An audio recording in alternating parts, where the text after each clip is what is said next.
আপনি কি কখনো ভেবেছেন যে একজন মানুষ একাই আস্ত একটা সমুদ্র পান করতে পারেন? আজ আমরা ঋষি অগস্ত্যের সেই অবিশ্বাস্য কাহিনী জানাবো।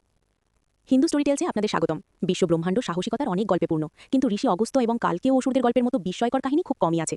এটি কেবল দৈব শক্তির গল্প নয়, এটি তপশ্চর্যার শক্তি এবং বিশ্ব সুরক্ষার এক অনন্য নিদর্শন। অনেক আগে সত্যযুগে কালকেয় নামে এক শক্তিশালী অসুর গোষ্ঠী পৃথিবীকে আতঙ্কিত করে তুলেছিল।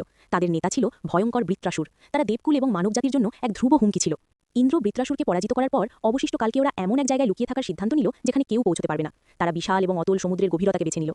সমুদ্রের সেই জলজ দুর্গ থেকে কালকেওরা এক ধ্বংসাত্মক অভিযান শুরু করল। প্রতি রাতে তারা সমুদ্র থেকে উঠে আসত এবং ঋষিমুনিদের আশ্রম ধ্বংস করে নিরীহ মানুষদের হত্যা করত। দিনের আলো ফোটার আগেই তারা আবার সমুদ্রে ফিরে যেত, যেখানে জলের প্রবল চাপ এবং অন্ধকারের কারণে দেবতাদের অস্ত্র নিষ্ক্রিয় হয়ে পড়ত। পৃথিবী বিশৃঙ্খলায় নিমজ্জিত হচ্ছিল এবং ধর্ম বিলুপ্ত হওয়ার পথে ছিল। নিরুপায় হয়ে দেবতারা ভগবান বিষ্ণুর শরণাপন্ন হলেন। তিনি প্রকাশ করলেন যে কেবল অপরিসীম আধ্যাত্মিক শক্তির অধিকারী কেউ এই অসুরদের মুখোশ খুলে দিতে পারেন। তিনি তাদের ঋষি অগস্ত্যের কাছে যাওয়ার পরামর্শ দিলেন, যিনি তার অসাধারণ সিদ্ধি এবং অটল ভক্তির জন্য সপ্তর্ষিদের মধ্যে অন্যতম হিসেবে পরিচিত। দেবতারা ঋষি অগস্ত্যের আশ্রমে পৌঁছলেন। তারা প্রার্থনা করলেন, হে মহর্ষি, পৃথিবী যন্ত্রণায় কাতরাচ্ছে। কালকে ওরা এমন জায়গায় লুকিয়ে আছে যেখানে আমরা পৌঁছতে পারছি না। কেবল আপনিই আমাদের সাহায্য করতে পারেন। অগস্ত্য বিশ্বরক্ষার দায়িত্ব উপলব্ধি করে রাজি হলেন এবং বিশাল সমুদ্রের তীরে যাত্রা করলেন। গর্জনকারী ঢেউয়ের সামনে দাঁড়িয়ে অগস্ত্য কিছুক্ষণ ধ্যান করলেন। তারপর একটি সাধারণ আচমনের মাধ্যমে তিনি জল পান করতে শুরু করলেন।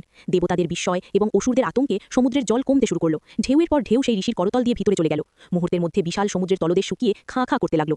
কালকে ওরা উন্মুক্ত হয়ে পড়ল। তাদের লুকানোর আর জায়গা রইল না। ইন্দ্রের নেতৃত্বে দেবতারা মর্তে নেমে এলেন এবং অসুরদের পরাজিত করে 3 লোকে শান্তি ফিরিয়ে আনলেন। কিন্তু এখন এক নতুন সমস্যা দেখা দিল।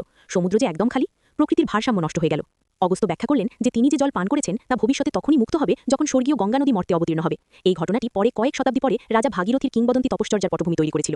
ঋষি অগস্ত্যের এই ইন্সপায়ারিং কাহিনী যদি আপনার ভালো লেগে থাকে তাহলে এই ভিডিওটি লাইক করতে ভুলবেন না। আরও প্রাচীন জ্ঞান এবং মহাকাব্যিক গল্পের জন্য হিন্দু স্টোরি টেলস সাবস্ক্রাইব করুন। ভারতীয় পৌরাণিক কাহিনী যারা